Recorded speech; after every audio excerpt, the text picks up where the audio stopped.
Hi, good morning, everyone. My name is Akash, and I am from IPE Global. I am joined by my colleague Mayank and Jalpa.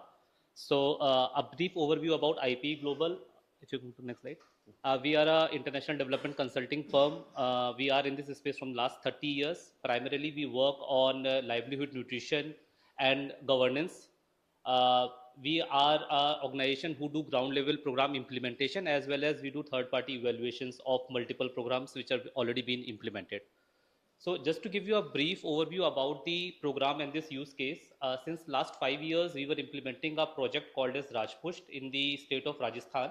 And this project was primarily to enhance the maternity cash benefit scheme, which right now at the federal level is called as Pradhan Mantri Matutva Vandana Yojana. And then there was also a state specific scheme which was called as Indira Gandhi Matutva Vandana Yojana at that time point. Now it is called as Mukhyamantri Matutva Vandana Yojana. So the program which we implemented was called as a cash plus program because one, there was two-pronged strategy. One, to strengthen the overall maternity cash benefit scheme by redoing the targeting, increasing the coverage, so on and so forth. And then there was a strong SBC component with the ultimate goal of reduction of low birth weight among the tribal populations of Rajasthan. And this entire program implementation has a huge component of frontline worker capacity building. So while we were implementing the program, we kind of saw that there was a manual kind of effort going in terms of identifying high risk households and high risk pregnancies while doing more targeted interventions. So if the woman or if the pregnant woman is found to be high risk based on certain parameters, then there was a more tailored and targeted intervention to that particular woman in terms of more number of house visits made by the Anganwadi worker. As per the current government mandate, an Anganwadi worker is supposed to do 4 home-based interpersonal counseling during the pregnancy tenure.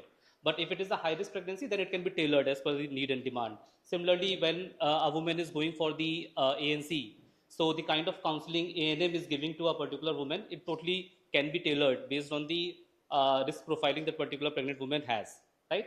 So we recently concluded a third-party evaluation from London School of Hygiene and Tropical Medicine, and the LBW has gone down significantly. The results are promising.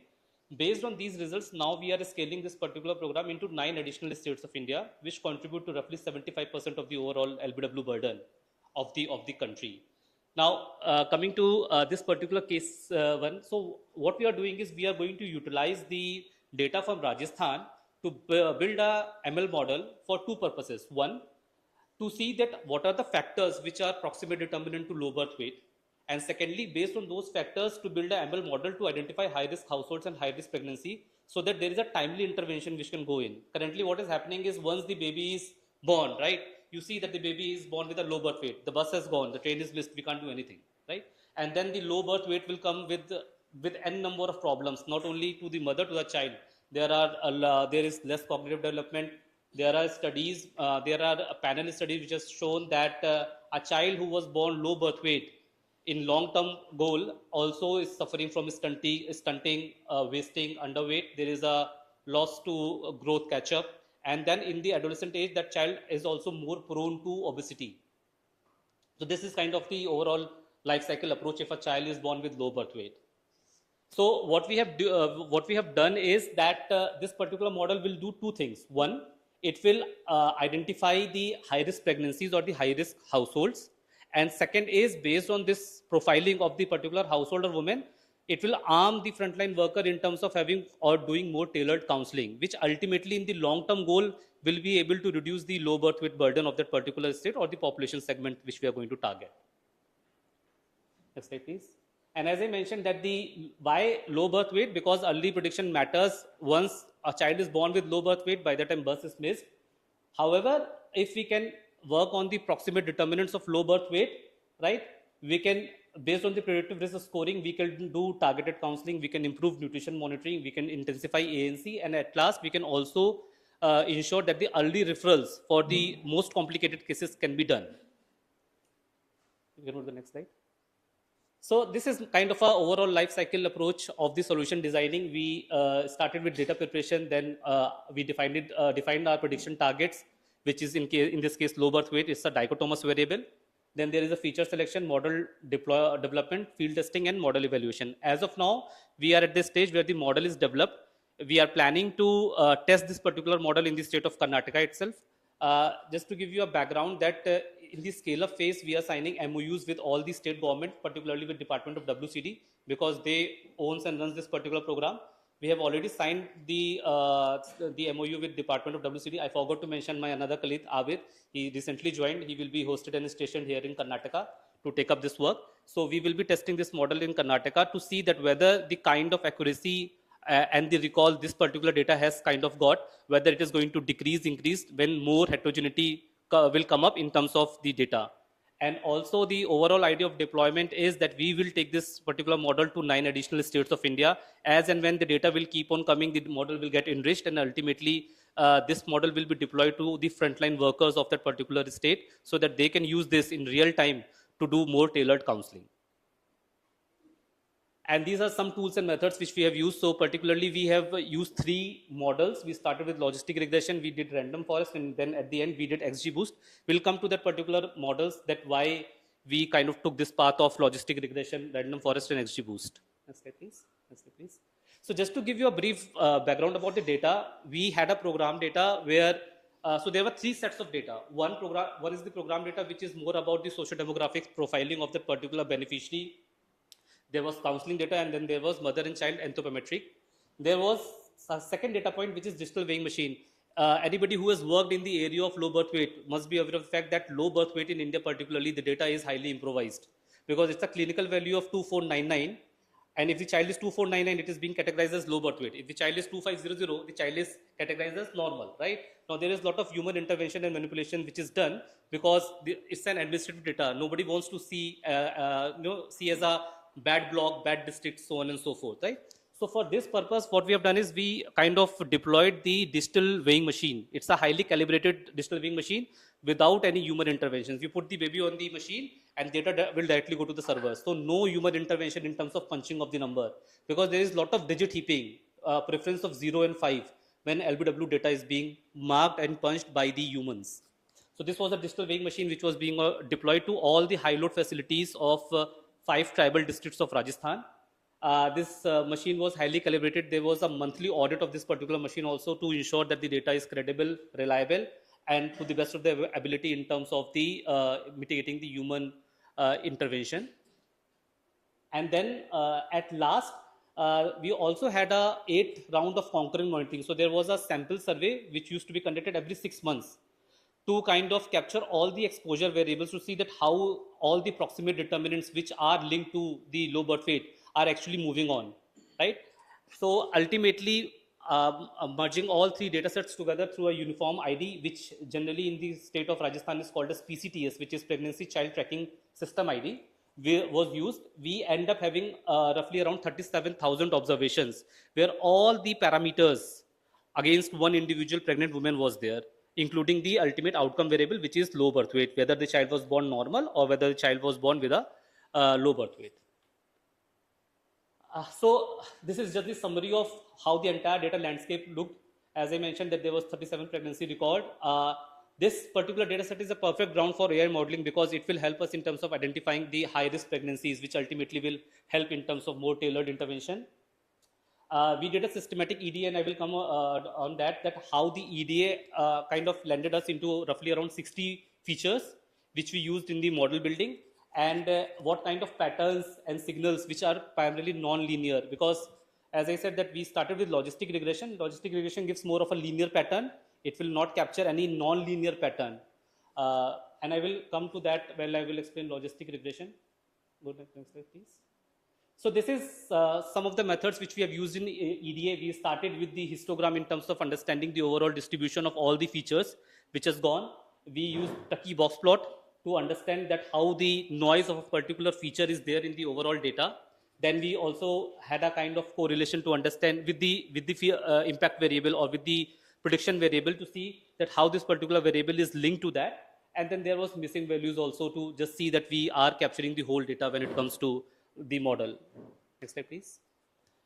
These are the 2 methods which we have used. The left-hand side is a correlation heat map. This can be read. The more darker the color is in terms of red, the more 2 variables are correlated. This is basically to reduce the number of features, to make the model to have less noise in the model. People generally do principal component analysis also to do the same thing, but we have used correlation heat map. And the right hand side is the sunburst plot. This basically is that there are 5 variables which can be clubbed into a particular theme, right?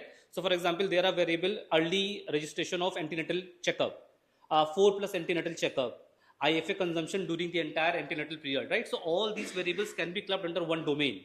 So this sunburst plot helps into this, and the more the darker the sunburst is in color, the more the variables are associated with the ultimate prediction variable, which is low birth weight. Right? So why these 3 models? So what we have done is that we have used logistic regression model as our baseline model. Why we have used logistic regression? It is easy to interpret. You can easily see. So for example, I can tell that the odds of a woman with a low hemoglobin is higher when it comes to delivering a low birth weight child. As simple as that. So for public health background, this is easy to interpret. But as I said, it's a linear model. So when I say linear model, just assume a person taking a tape, a direct tape, right?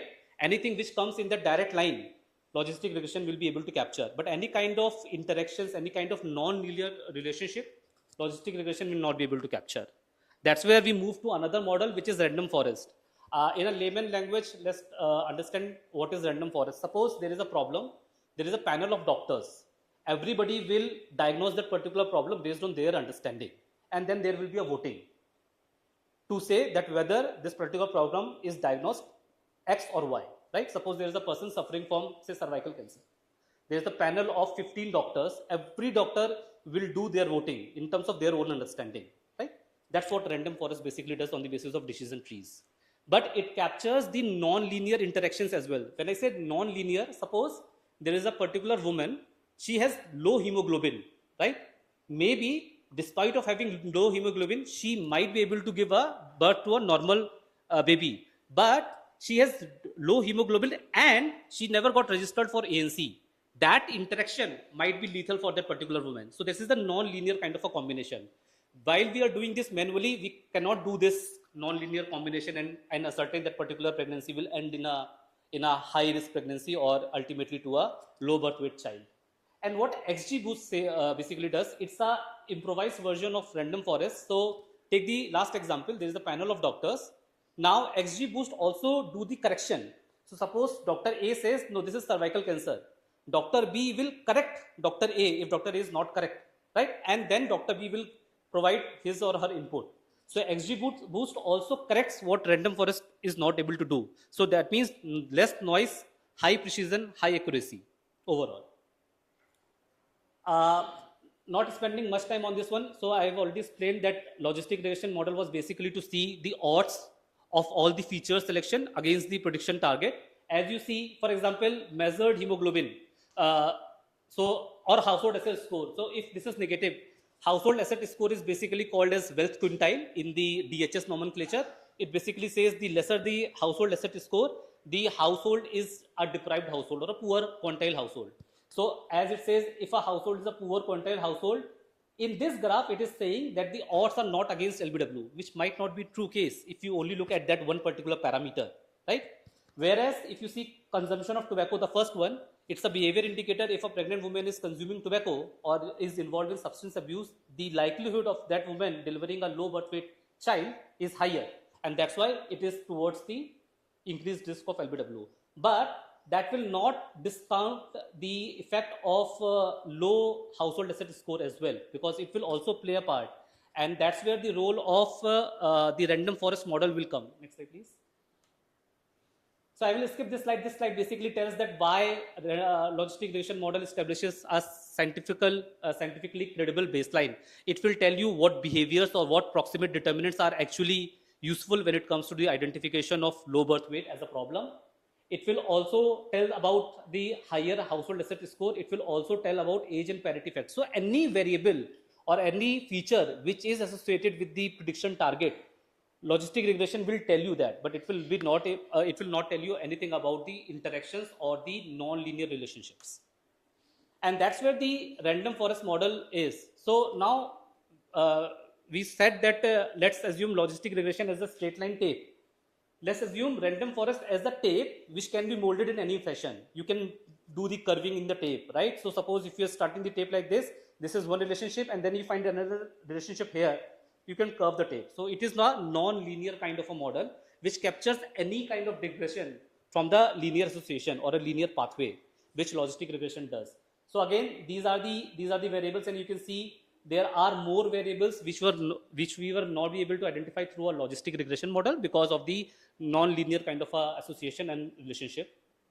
Next slide, please. Now let's spend 2 minutes on this particular graph. If you can see the left-hand side graph, this is the dotted line is the random fitted line of a AUC curve, or we call this as Gini coefficient also. Whereas the curve is the lift in the precision and accuracy.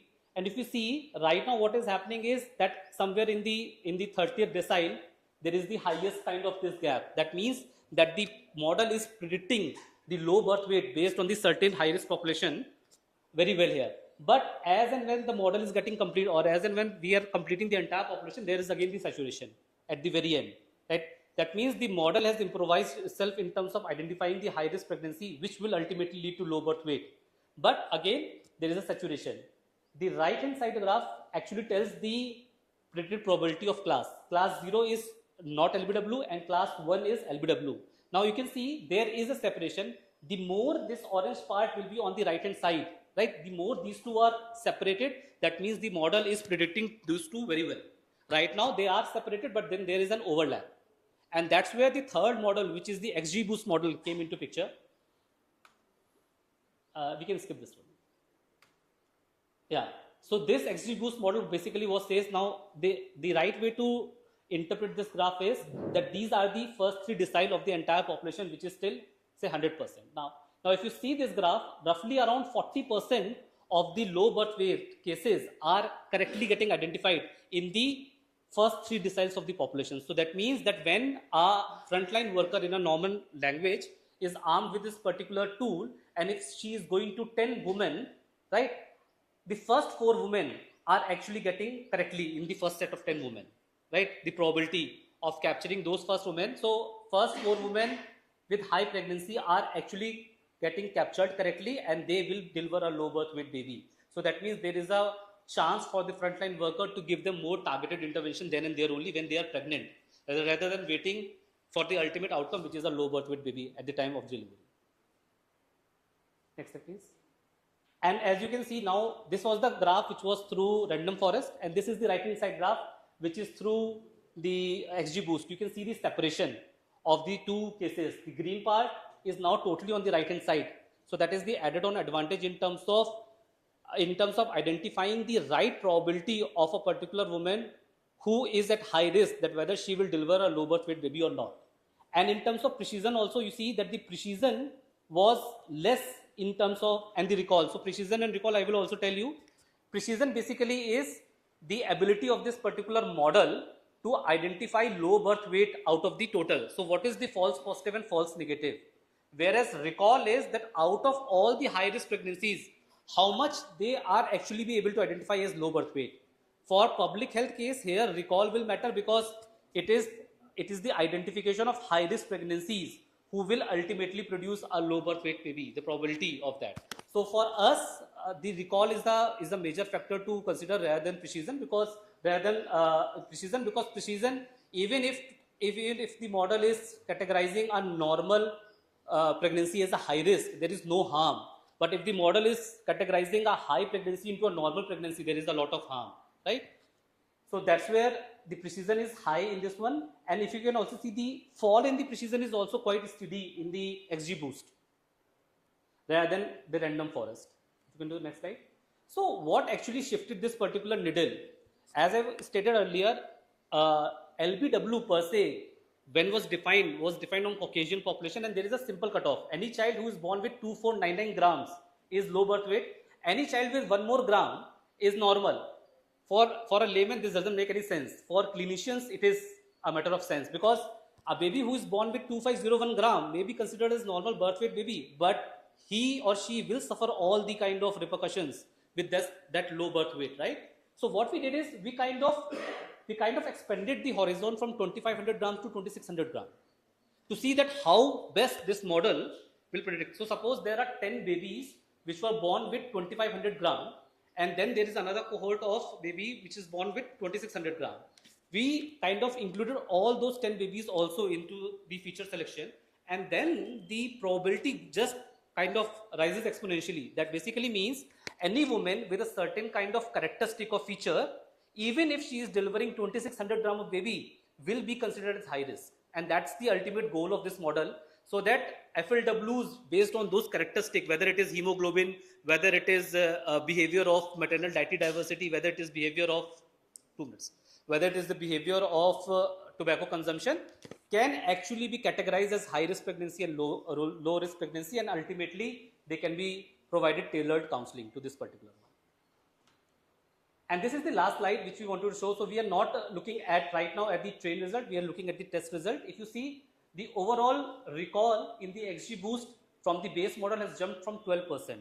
So this particular model gave us 80% of recall accuracy, whereas the precision was 50%. And when we said holdout data is basically that data which we never use for this training and testing. It is a standout data which gives more randomization to the concept of overall testing. So we never use this holdout data for any testing or training purpose. Suppose there was 100 observation, 20 observations we kept out, 80 observations we used in terms of bifurcating to test and train, and then whatever that model was basically pulled on that holdout data. So this mimics our real life scenario. So when we will take this to Karnataka district, we are anticipating somewhere closer to 80% recall. If there is more heterogeneity in Karnataka, then this might go down, and then we will take a call in terms of the literature that how much depreciation in the overall recall is acceptable. If it goes up, nothing better than that. And these are the plans. So we, as I said, we are going to do the field testing in Karnataka, and then there will be model evaluation, and then finally we are going to do model deployment. Model deployment will be through an app. That is the last part, where we will use some kind of GUI to create an app for the frontline workers, or we will use a plugin for their existing applications which they are using, so that they can do the real-time tracking and counseling of the high-risk pregnancies. I will stop here. This is just the summary of how this adds value to the overall public health arena in terms of profiling the high-risk pregnancies, in terms of early identification, and in terms of how we can do the sustainability of this particular model. Thank you. Any questions?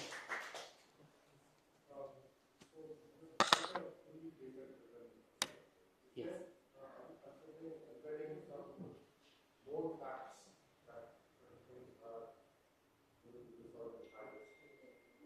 If you can give me one example. Hemoglobin is part of this.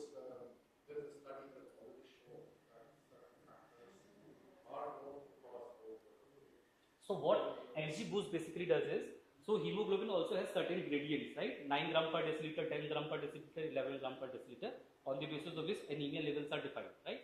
It basically do the categorization also. So any woman who is at 9 gram per deciliter may be under the category of moderate anemia, but will be at a high risk profiling, whereas any woman who is less than 7 gram per deciliter. What XG boost does is, it does interaction effect between the categories of hemoglobin as well.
This was the laundry list actually. So all the variables were there. Our data is coming from the places where these kind of standardized data variables are already a part of it.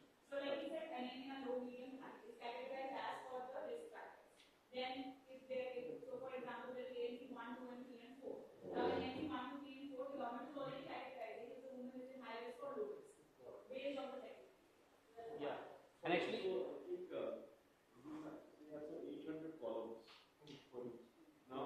1,000. They didn't create the model based on 800. So the human judgment sort of came down to 50 or something. And then based on 50, they did logistic regression. And so the first scheme was commended. So if you haven't explored, just check out causal modeling or causal. So you can embed known facts into the model, which would help you also, better learn. So basically, there are certain facts we know, some facts we're trying to learn from the data. We can embed the facts that we know first, then learn what else we need from the data, then the models generally perform better. Talk offline about this, but generally when you have very complex things, purely data-driven approaches are usually difficult. Embedding prior knowledge into that helps a lot. Okay, maybe we can take this offline. Sure. But just to answer your question, the first step of the EDA was a systematic review, and this is something which we did in the first cohort meeting. And that systematic cohort kind of systematic literature review kind of led to certain set of variables. And when we kind of mapped that set of variables from the literature to this laundry list, all the variables were actually covered, right? So until and unless there is any latent variable which is not known to the literature as of now and which is not available into public domain, right? That might be a chance which you are saying, but all the proximate determinants which are there into literature, right, and which is there into DHS is part of this particular model. One thing is about whether the variable is there or not. The other is about whether the variable is a cost. So the key word is causality. Okay. Okay. So yeah, we can Sure. discuss offline. Sure. I had one. So I think from the data you show, I think your recall was significantly higher than the precision. So that was like 80% and that was like 34%. 50%. So is there like a reasoning as to why there's a huge difference? And from whatever number I can understand, it means that it's whatever is classifying well as accurate, it's being able to do that. Because of low precision, maybe some irrelevant things also it's able to classify as like LBW or not. So in this in the public health data system or ecosystem, this is quite common. Why? Because we have taken variables which are proximate to a particular individual. There are other variables. For example, there is a model called speed delay model. Delay in identification, delay in reaching to a facility, and delay in getting the services at the facility. Right? There might be a complication where a woman has a healthy kind of a features, but then there is delay in reaching, which might end up into maternal complication, which also have an impact on the low birth weight. Right? That kind of factors are not included into this one, right? And that's why the overall ability of the model as a precision has gone down. Whereas we are more interested in recall. The model's ability to actually identify high-risk pregnancy in terms of potential to develop a low birth weight baby was the ultimate goal, and that's why we are close to 80%.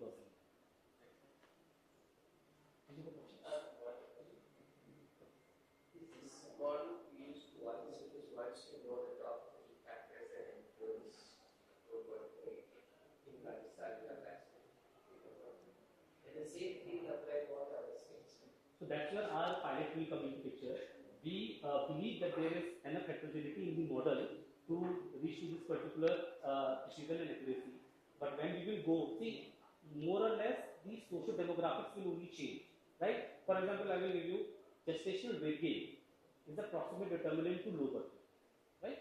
Now, we go anywhere across the world, that is not going to change because that is clinically proven. What will change is the social demographic profiling, and that will bring more enrichment to the model. It's more on they have a lot of things to do on a daily basis. And so you are just going to tell them what to training. These are the things you have to check out. No, we are not going to tell them. What we are going to do is, so as per the government mandate, Anganwadi is supposed to go for 4 home visits during the entire pregnancy for the IPC, the personal counseling. Now, when the Anganwadi is going to suppose a woman called a schema, if that Anganwadi has this particular model, based on those parameters, has the profiling of that particular woman in terms of whether this woman is going to fall into high risk, medium risk, or low risk, she can tailor her intervention in terms of counseling accordingly. So, for example, if the model says that this particular pregnancy is a high risk pregnancy, the entire counseling will be tailored to the need of that particular woman in terms of understanding that whether she has gone for ANC, what kind of diet she is taking, whether there is any kind of referral which is required. There are multiple factors, right? Also building that ecosystem within the household. So talking to mother-in-law, talking to husband, talking to all the gatekeepers who are actually involved in decision making. So then the overall intervention is more tailored, and that is the ultimate idea, to have more tailored intervention, because our model in Rajasthan has proven success only because of the tailored intervention. Right now there is one size fits intervention to all the women, when it going irrespective of the stature of the pregnancy in terms of their risk, whether it is high risk, low risk, or medium risk. So Anganwadi is going to all the women, is stating only those 4 typical things in terms of counseling. That is going to solve the problem. So this model is for low birth Yes. babies. But you also mentioned something about high risk pregnancy. Yeah. So do you think that this model could also be used for high risk pregnancy? So we need to change the feature, we need to change the prediction target. If apart, suppose if we replace low birth weight with the maternal complication, pregnancy-related complication, right? Yeah, postpartum hemorrhage, right? This can be used, right? But then we need to add more features which are related to postpartum hemorrhage or maternal pregnancy-related complication. So, but then the entire logic remains the same. Quite because this Yeah. can be reused if you have For that purpose. But we need to add more features which are related to say postpartum hemorrhage or to pregnancy-related complication. I can do it manually. if you need certain things can be built on top of it to also do prediction for high risk pregnancy and other such Means changes. we made this model as a use case for this particular purpose, but certainly for low birth weight. But if there is a need, right, we can tweak it accordingly. Our program intervention is focused on low birth weight. It was never focused on maternal complication per se. Directly, of course, when the counseling is going to happen, it will also talk about maternal complications, whether the woman has registered, right? जो birth preparedness का जो पूरा checkpoints होते हैं, so that is also part of counseling, but that is not the targeted kind of intervention we are looking at. For. We have to. Yeah. You can let us.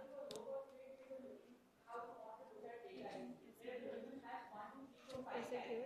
They are more likely to be over. Now, the outcome over here is this high risk pregnancy or high risk pregnancy outcome could include postpartum hemorrhage or whatever it is. Then our variable risk will be trainable. Train according. So that process from EDA that we showed in using the model will kind of be easy. Okay. Thank you.